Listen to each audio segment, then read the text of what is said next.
আসসালামু আলাইকুম সুপ্রিয় দর্শক, আশা করি আপনারা সকলেই ভালো আছেন আল্লাহর রহমতে। সবার প্রথমেই আপনাদের সকলকেই জানাই অগ্রিম ঈদ মুবারক। মুসলিমদের জন্য সবচেয়ে পবিত্র মাস হচ্ছে রমজান। এই মাসের অপেক্ষায় থাকেন বিশ্বের সব ধর্মপ্রাণ মুসলিমরা। হিজরি ক্যালেন্ডার অনুযায়ী শাবানের পরেই আসে রমজান মাস। সেই হিসাবে আর মাত্র কয়েকটা দিনই বাকি আছে রমজানের।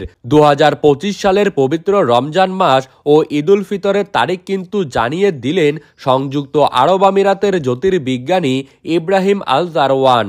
মুসলিমদের জন্য রমজান অত্যন্ত গুরুত্বপূর্ণ একটি মাস, যা সিয়াম সাধনা, ইবাদত ও আত্মশুদ্ধির মাধ্যমে পালন করা হয়। তো দর্শক, আমরা এখন দেখে নেব কবে বাংলাদেশ ও দুবাইয়ের রমজান মাসের চাঁদ দেখা যাবে, রোজা কবে থেকে শুরু হবে বাংলাদেশে, এছাড়া খুশির ঈদ ঠিক কবে পালিত হতে চলেছে। এই সমস্ত বিষয়ে বিস্তারিত তথ্য জানতে হলে অবশ্যই আমাদের ভিডিওটিকে শেষ পর্যন্ত মনোযোগ সহকারে দেখতে থাকবেন এবং কমেন্ট বক্সে ঈদ মোবারক লিখে জানাতে ভুলবেন না। আর ভিডিওটি ভালো লাগলে আমাদের ইউটিউব চ্যানেলটিকে অবশ্যই সাবস্ক্রাইব করে রাখবেন। তো চলুন এক নজরেই দেখে নেওয়া যাক। চন্দ্রবর্ষ পঞ্জিকা অনুযায়ী সবসময় আরবি বছর গণনা করা হয়ে থাকে। কবে কোন মাস শুরু হবে তা সম্পূর্ণভাবে নির্ভর করে চাঁদ দেখার উপর। আর এই কারণে প্রতি বছর কিন্তু রমজানের সময় পরিবর্তন হয়ে থাকে। রমজানের চাঁদ দেখা যাবার পর ওই দিন রাতেই তারাবির নামাজ পড়েন মুসল্লিরা। এরপর সূর্যোদয়ের আগে সেহরি করেন এবং সূর্যাস্তের পর ইফতারের মাধ্যমে রোজা পূর্ণ করেন।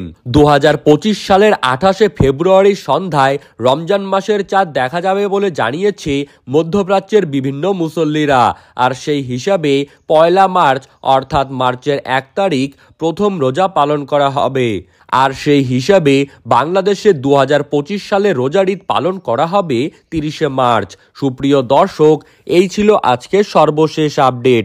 ভিডিওটি ভালো লাগলে অবশ্যই আমাদের ইউটিউব চ্যানেলটিকে সাবস্ক্রাইব করে রাখবেন এবং আবারও আপনাদের সকলকেই জানাই অগ্রিম ঈদ মোবারক। ধন্যবাদ।